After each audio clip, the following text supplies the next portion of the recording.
तर नमस्कार मंडळी, स्वागत आहे तुमचं पुन्हा एकदा नवीन ब्लॉगमध्ये. पप्पा कुठंतरी कामाला बाहेर जायचं होतं म्हणून मम्मीने सकाळी मला लवकरच उठवलं होतं. म्हणले दूध काढायला जायचं. थंडी पण निवार वाजत होती म्हणून शेकायला बसलो. रात्री जर मम्मी हातरून टाकत असली तर सकाळी पण मम्मीनेच काढायला पाहिजे, पण आपल्यालाच काढायला लागते. आता शेताकडे आपल्याला दूध काढायला जायचं म्हणून गाडीकडे जाऊन बघतोय तर गाडीवर काही सगळं पाणीच पसरले. गाडीचं पाणी पासून आपण निघाले गाडी घेऊन रानामध्ये. तर आपण आलो आता रानामध्ये आणि इकडे येऊन आपल्याला पहिलं काम म्हणजे शेण काढायचं लागले. शेण काढून झाल्यानंतर आपण जनावरांनी पेंड टाकतोय.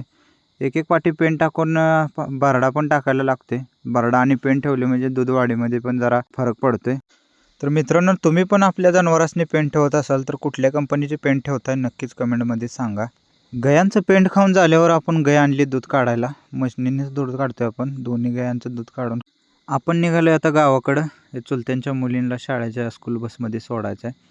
स्कूल बसमध्ये सोडून परत आपण निघालो डेअरीकडं. डेअरीकडे येऊन आपण दूध गाठलं.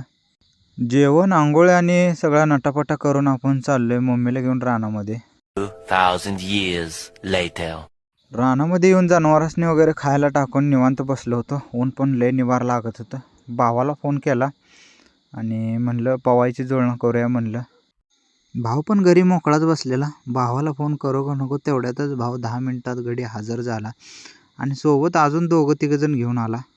जसं गडी गाडीहून उतरलं तसं कपडे काढून गाड्यांना आतमध्येच गाठलं. ऊन तरला लय निवार लागत होतं. थंडीचं महिना चाललं तरी पण ऊन लागते म्हणून पाण्यात पडलो. जसं पाण्यात शिरलं तसं गार झार पाणी नुसतं अंगाला लागायला लागलं. लय दिवसानं मजा घेतली.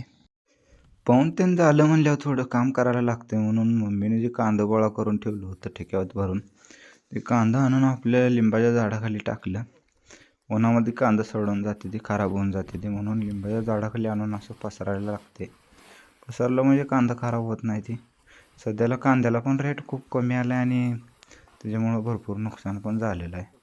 3 days later. मम्मीला म्हणलं सकाळी मी दूध काढले म्हणलं आता तुला काढायलाच लागते. मम्मीला दूध काढायला बसवलं आणि मी बसलो साईडला निवांत मोबाईल बघत रील्स गाठत. दूध घेऊन मम्मीला गाडीवर बसवून आपण चाललोय घराकडं.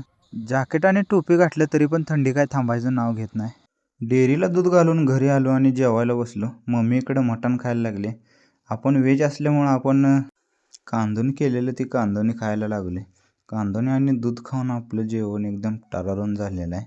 आपलं जेवण वगैरे झालं आणि इकडे येऊन बघतोय मम्मीनं बिछाना टाकलेला आहे. रोजच्या प्रमाणेच मम्मीनं आपल्याला बिछाना टाकला आहे. तर मित्रांनो, इथपर्यंत व्हिडिओ बघताय तर व्हिडिओ तुम्हाला नक्कीच आवडला आहे अशी अपेक्षा करतो.